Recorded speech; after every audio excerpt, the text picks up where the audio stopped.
Hello, my name is Salman Hameed, and I'm Assistant Professor of Integrated Science and Humanities at Hampshire College.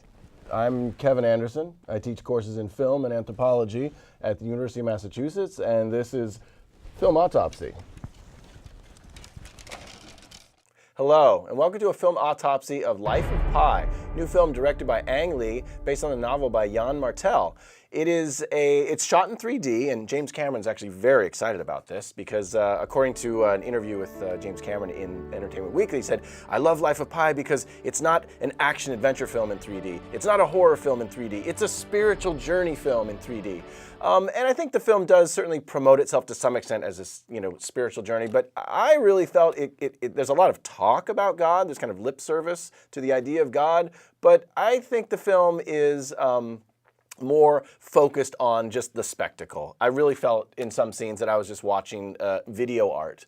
And somebody mentioned Hinduism and Christianity here and there. What about that theme of spirituality being at the heart of the film? Maybe it is in the book. I didn't read the book, but in the film, I think it's just touched on. It doesn't seem to be that important to it. Right. So I watched it in XD, 3D, 4D, whatever, all those Ds in there, and I was completely transported into the movie. I mean, it's wonderfully shot. One of the best 3D films I've ever seen, actually. I would say, even though I hated Avatar, Avatar 3D was pretty good, and I think this one was beautiful. And I agree with you to a certain degree that it is mostly a visual spectacle, and the spiritual angle or the story from that is a little to the side. But I actually like that part about the film. I read the book when it came out, when everybody was talking about it, I think 02 or 01 or 02, something like that. I actually had reservations about the book because the last third of the book is more into this, Eastern spirituality and stuff like that. Whereas in this movie, that is pretty much cut out, and it becomes sort of like this adventure film in some sense, where you have, everybody, I hope you know the premise, where you have a boat with this lifeboat, with a kid and a tiger on it, So that's, and they're not necessarily friends. When I first saw the poster, not having read the book, I'm like, oh, this is kind of cool, like this, and it's like, no, they're in this boat, and it's contentious. It's a contentious relationship.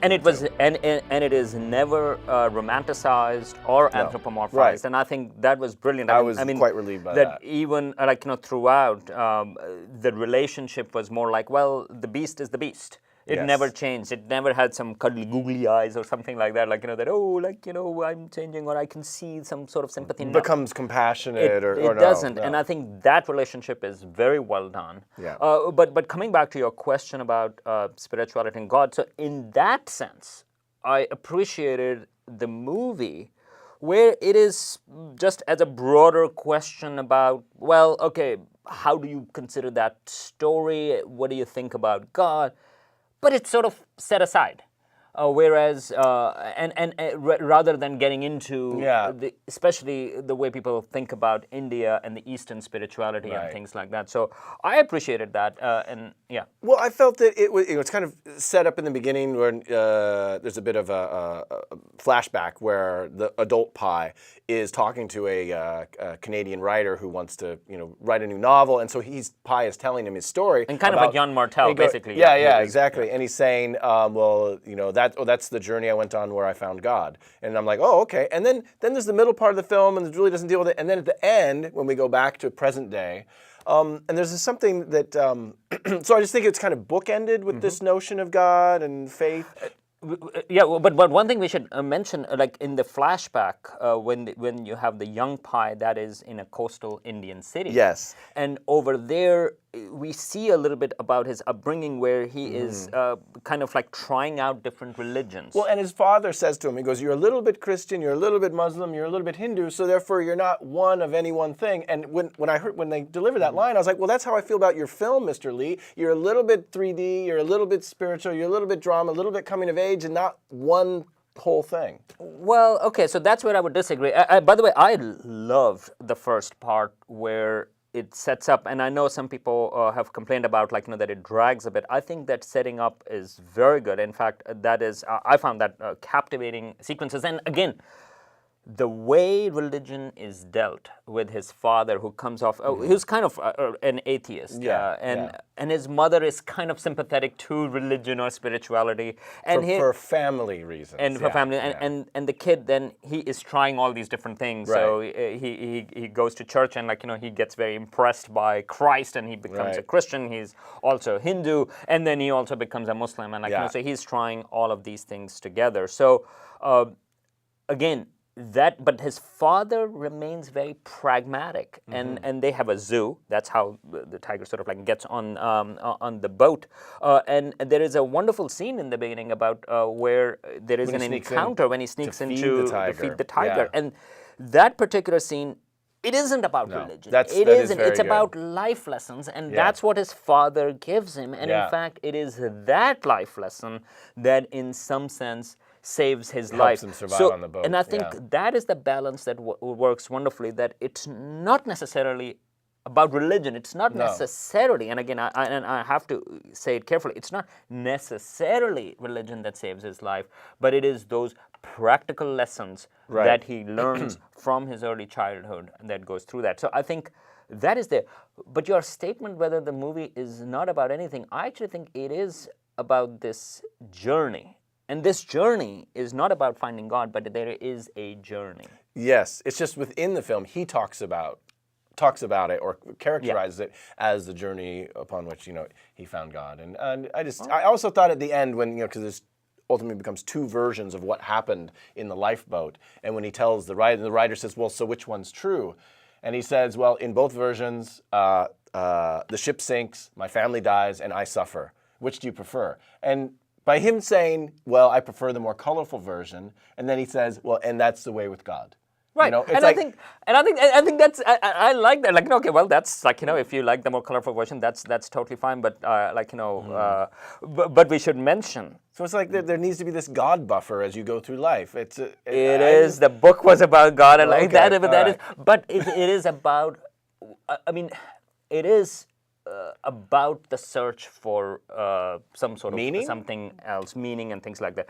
So the character does have from the beginning, and that's why I think the first part is so crucial when he is just trying out all religion and believing every religion, not just trying out. He actually believed all of the religions. And in that sense, I mean, I think the movie works well by not hammering that message in the middle. But towards the end, it brings it back whatever way you prefer. Okay. And I like that kind of neutrality to a certain degree. I mean, obviously, it depends upon which colored vision you're going to bring to this particular aspect. But I liked sort of like this neutrality bit, which is not in the book. The book is far more spiritual. And so from that perspective, I liked the choices that Ang Lee made. And the sinking of the ship, which is fact in any instance. That is absolutely really arresting phenomenal scene. And then the bioluminescent whale scene. There are moments that are just an absolutely gorgeous film. There are scenes of phenomenal use of 3D, which is shot, for example, under the swimming pool. You can see various layers. You can see people outside of it. You can see the sky. Amazing, breathtaking, and and just from the title, I think right in the beginning, the title sequence is you very have nice. these You're right. animals, and it's just so stunning. So I think this would be one of those movies which is going to divide what you think about it. I think it's just to me the film only is strong in moments. I don't think it comes together as a whole. That for me. And I think that it does transport you and. Those moments are because there are too many D's in the version. Too many D's. It was an immersive experience, and to a little bit, it reminded me of Castaway. Where you have long moments where you are by yourself with Wilson, and here he is by himself with, and the acting is phenomenal.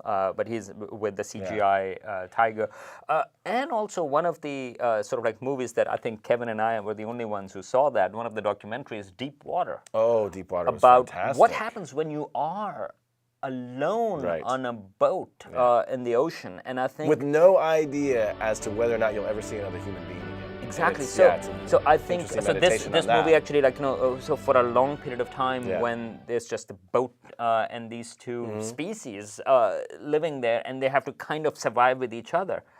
It was reminding me of this brilliant documentary, Deep Yeah. Water. If you get a chance to see it, It'd be an check that interesting out. companion piece, if you want to have like a snowy afternoon And the in kind winter of watching two craziness films. and insanity that comes Yeah. with being alone out in the water.